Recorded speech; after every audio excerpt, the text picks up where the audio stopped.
अस्सलाम वालेकुम respected parents. कैसे हैं आप लोग? उम्मीद करती हूँ सब खैरियत से होंगे। अ, सब टीचर्स के लिए और वो पेरेंट्स जो बच्चों को घर में इनिशियल स्टडीज़ करवाना चाहते हैं उनके लिए ज़बरदस्त सिलेबस मैथ का लेके आई हूँ, नर्सरी क्लास का।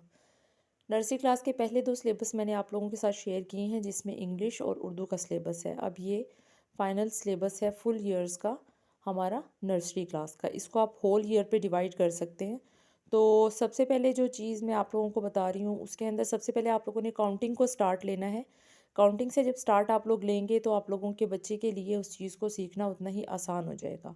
काउंटिंग आप घर में आपके पास कोई भी चीज़ें हैं उनसे भी सिखा सकते हैं, अगर नहीं है तो मार्केट में अबैकस जो है वो बड़ी इजीली हर किस्म के मार्ट पे अवेलेबल होता है, आप उससे भी करवा सकते हैं।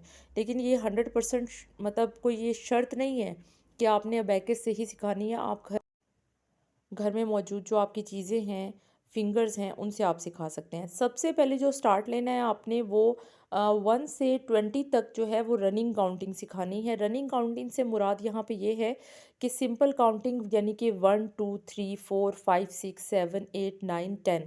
जब आप 10 पे आएंगे तो वहाँ से आपने काउंटिंग का स्टार्ट थोड़ा सा चेंज कर देना है। आपने बच्चे को स्टडी जो है वो रीडिंग इस तरीके से करवानी है, 1 0 10 1 1 11 1 to 12 ऐसे करके 20 तक आपने उसे पढ़ाना है। फिर जब 20 तक काउंटिंग आप अपनी कंप्लीट करवा लेंगे, सेकंड स्टेप में आपने उस बच्चे को काउंटिंग इन टेंस करवानी है। आप हैरान होंगे कि 20 के फ़ौरन बाद ही मैंने काउंटिंग इन टेंस का स्टार्ट ले लिया।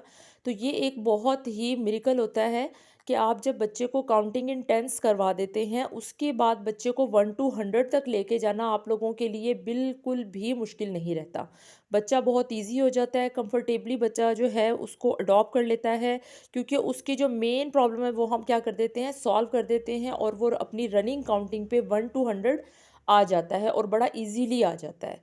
लेकिन मैं बात दोबारा से फिर वही करूँगी कि 1 से 9 तक जब आप सिंगल काउंटिंग बच्चे को करवा लें तो उसके आगे जितने भी डिजिट आपके आएँगे डबल काउंटिंग के, उनको हमेशा आपने ऐसे ही रीड करवाना है जैसे 1 1 11 20 की लाइन जब स्टार्ट होगी तो बच्चे को बताना है कि ये 20 की लाइन स्टार्ट हो गई है तो इसमें 2 1 21 30 की लाइन स्टार्ट हो गई है तो 3 1 31। अच्छा, फिर उसके बाद आपने काउंटिंग इन वर्ड्स में 1 टू 20 बच्चे को करवाना है। ठीक है, आपकी सिंपल रनिंग काउंटिंग तो 100 तक कंप्लीट हो जाएगी ना। उसके बाद काउंटिंग इन वर्ड्स में आपने 1 टू 20 पहले बच्चे को करवाना है, यानी कि आपने 1 से 20 तक इन वर्ड्स काउंटिंग करवानी है, यानी कि काउंटिंग के स्पेलिंग करवाने हैं बच्चे को याद। ठीक है, काउंटिंग इन वर्ड्स करवाते वक्त बहुत से स्कूल जो है वो सिर्फ इन वर्ड्स काउंटिंग को फोकस करते हैं, लेकिन ऐसा कभी भी मत करें। रनिंग काउंटिंग को साथ रखें, सिंपल काउंटिंग के साथ हमेशा जो है वो आप अपनी इनवर्ड्स काउंटिंग को इंट्रोड्यूस करवाएं, उससे बच्चा बहुत इजीली और जल्दी सीख जाता है। फिर इन वर्ड्स काउंटिंग के बाद काउंटिंग इन वर्ड्स में ही आपने टेंस काउंटिंग करवानी है, 10 टू 90 जैसे हमने सिंपल में करवाई थी। ठीक है, ताकि इन वर्ड्स काउंटिंग को भी हम ज़्यादा अच्छे तरीके से बच्चे को कवर करवा सके। तो 10 के स्पेलिंग, 20 के स्पेलिंग, 30 के, 40 के, 50 के, 60, 70, 80, 90 तक के आप करवा लें। उसके बाद कुछ कंफ्यूज काउंटिंग होती है। हम बच्चे को 12 और 21 में जो है, ये रिटर्न की मैं आपसे बात कर रही हूँ कि बच्चे को 12 बोलते हैं जब वो पूरी काउंटिंग कर चुकता है। तो उस वक्त आप क्या करते हैं कि 21 और 12 में उसे समझ नहीं आती कि 1 जो है वो पहले आता है तो क्या बन जाता है। आपकी जो कंफ्यूज काउंटिंग है, इसके वर्ड्स आप पहले से सेपरेट करके बच्चे को कॉपी पे उसकी अच्छी से पहचान भी करवा दें और उसकी रीडिंग भी करवा दें। फिर है साउंड सिमिलर वर्ड्स, यानी कि आपकी कंफ्यूज साउंड्स काउंटिंग जो है, यानी कि आप 30 बोलते हो तो 30 13 में फ़र्क बच्चे को पता नहीं चलता, वो 30 और 13 को सेम साउंड करता है बच्चा। ठीक है, 40 14 को सेम साउंड करता है, 50 15 को, 60 16 को, 70 17, 80 18। ठीक है, 19 90। तो वो सेम साउंड की वजह से बच्चा बहुत कंफ्यूज रहता है। तो आपने इसकी जो कंफ्यूज साउंड्स वर्ड्स हैं फिर उसको सेपरेट करके कॉपी पे नोट डाउन करवा के और बच्चे को उसकी क्या करवा देनी है, प्रैक्टिस करवा देनी है। डॉजिंग स्टार्ट में नर्सरी क्लास में 1 टू 50 ही रखें, 1 टू 50 से ज़्यादा मत इंट्रोड्यूस करवाएं। डॉजिंग का मकसद मेन होता है बच्चे को पहचान करवाना। ठीक है, हमने अपनी काफ़ी स्टेप्स के अंदर बच्चे को काउंटिंग की पहचान करवा ली होती है, तो उसको मज़ीद बर्डनाइज़ ना करें, 1 टू 100 तक अभी मत जाएँ क्योंकि प्रेप उसके पास अभी अवेलेबल है, वो उसमें कर सकता है। उसके बाद कॉन्सेप्ट्स की बारी आती है कि ऐड एंड सब्ट्रैक्शन का क्या कॉन्सेप्ट है बच्चे की लाइफ़ के अंदर। तो आप मतलब बच्चे के पास क्लास के अंदर अगर कोई ऐसी फ़िज़िकल चीज़ें हैं जिसको आप टच करवा के उसको माइनस ऐड का कोई कॉन्सेप्ट दे सकती हैं, तो वो भी आप करवा सकती हैं।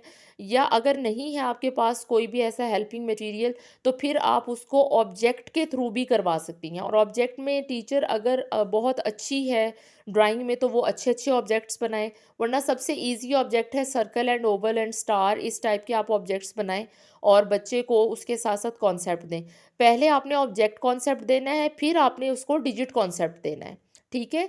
और प्लस के अंदर मेरे हम जो अपने स्कूल में जो मैं अप्लाई करती हूँ उसका ये होता है कि पहले मैं 1+ मतलब करवाती हूँ। इसका मैं थोड़ा सा आपको बता दूँ कि यानी कि 1 के अंदर आपने चीज़ों को प्लस करना है, फिर 2 में, फिर 3 में, इस तरीके से। यानी कि 1 1 को प्लस करें, 2 2 को प्लस करें। इसी तरीके से सबट्रैक्ट का भी मेरा है कि 2 में से 1 को माइनस करें, 3 में से 1 को माइनस करें, 4 में से, अभी 1 के सारे कंप्लीट हो गए, 2, लेकिन आपने ये लेस देन 10 करवाने हैं, यानी कि 10 डिजिट से नीचे नीचे 9 तक आपने इन क्वेश्चंस को करवाना है।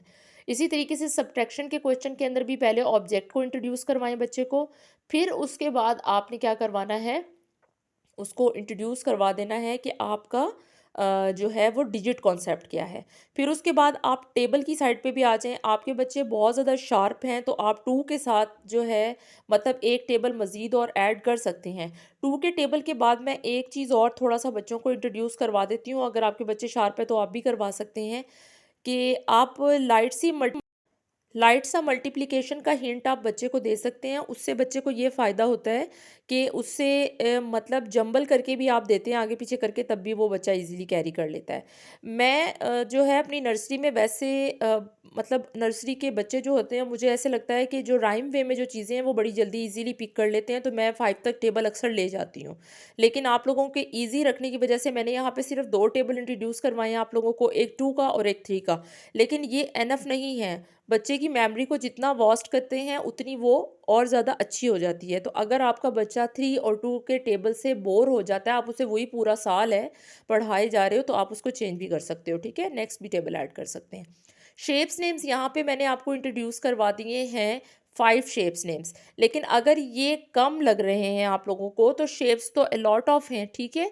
तो आप यहाँ पे अगर आपने फाइनल टर्म में ये शेप्स नेम्स फर्स्ट टर्म में अगर ये शेप्स आपने नेम्स इंट्रोड्यूस करवाए हैं, तो आप फाइनल के अंदर थोड़ा सा 3D शेप को भी टच कर सकते हैं। लेकिन अकॉर्डिंग टू क्लास, कि आपकी क्लास की कितनी मतलब है हिम्मत, वो कितना काम कर सकते हैं।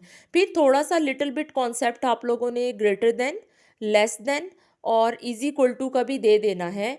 ये बच्चों के लिए बहुत ही ज़बरदस्त होता है, इससे बच्चे और भी ज़्यादा मैथ्स के अंदर जो है उसके अंदर एक नई एक्टिविटी उनको मिल जाती है और वो बड़े मज़े से इसको करते भी हैं।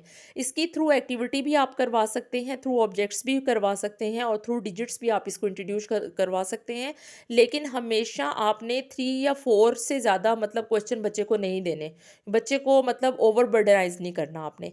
फिर एक लाइट सा कॉन्सेप्ट आप दे दें, सर्कल द बिगेस्ट वन, कि इसमें से सबसे बड़ा नंबर कौन-सा है उसको आपने सर्कल करना है।